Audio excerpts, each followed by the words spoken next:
La parole est maintenant à Monsieur Stéphane Lenormand pour le groupe Lyot.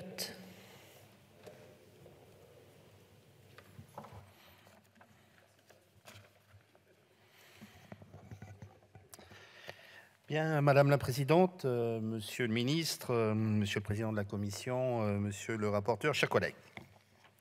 Notre coopération avec le Royaume-Uni est cruciale. L'accord que nous étudions permettra de mieux structurer la coopération sécuritaire entre nos deux pays pour le transport maritime de passagers traversant la Manche.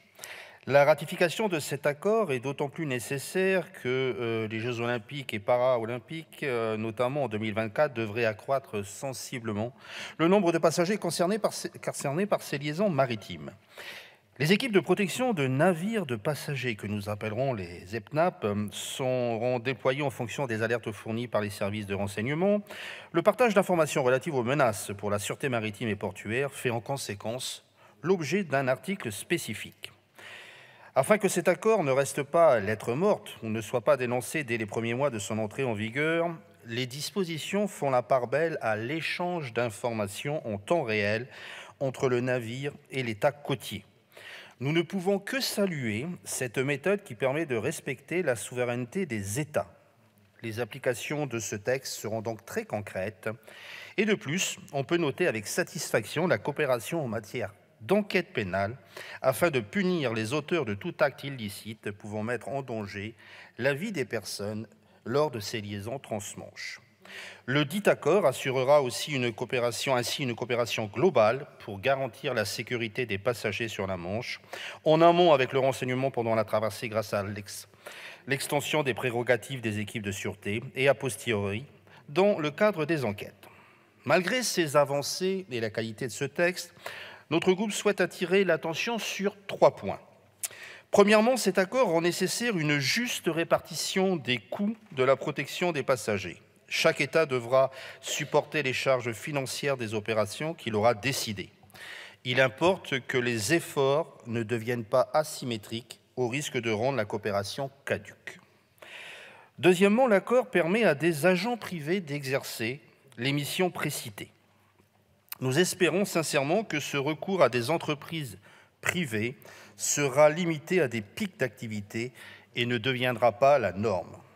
Troisièmement, l'efficacité de cette coopération ne doit pas être entravée par des considérations trop prosaïques.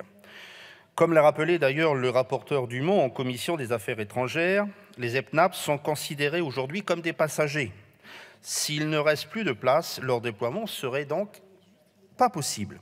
Or, il est important que l'efficacité de cet accord soit assurée à tout moment, y compris lorsque les flux seront massifs.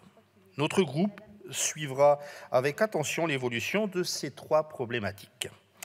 Je profite cependant aussi, par ailleurs, de ce débat pour évoquer l'actualité dans la Manche. Les besoins de surveillance sont accrus par les risques humains que représentent les traversées des embarcations de migrants. En 2021, plus de 28 000 personnes ont tenté la traversée depuis les côtes françaises. Alors, un nouvel accord a été signé entre nos deux pays cette semaine et il prévoit une contribution britannique de 72 millions d'euros pour accroître les moyens de surveillance sur le littoral français. Cette participation est bienvenue car elle permet une plus juste répartition de la charge financière. Cependant, nous devons veiller à ce que la Grande-Bretagne ne nous délègue pas sa politique de contrôle aux frontières. Un système similaire avait été mis en place en Turquie aux frontières de l'Europe. Nous avons pu voir l'ampleur de son insuccès, tant sur le plan humanitaire que diplomatique.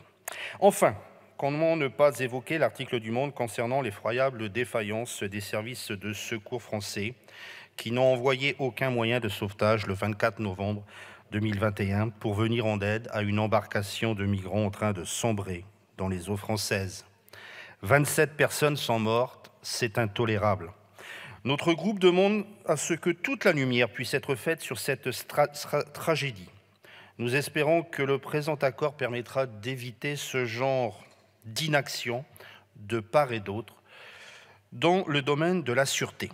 Mais en définitive, cet accord est un symbole encourageant, ceci dit, pour les relations franco-britanniques.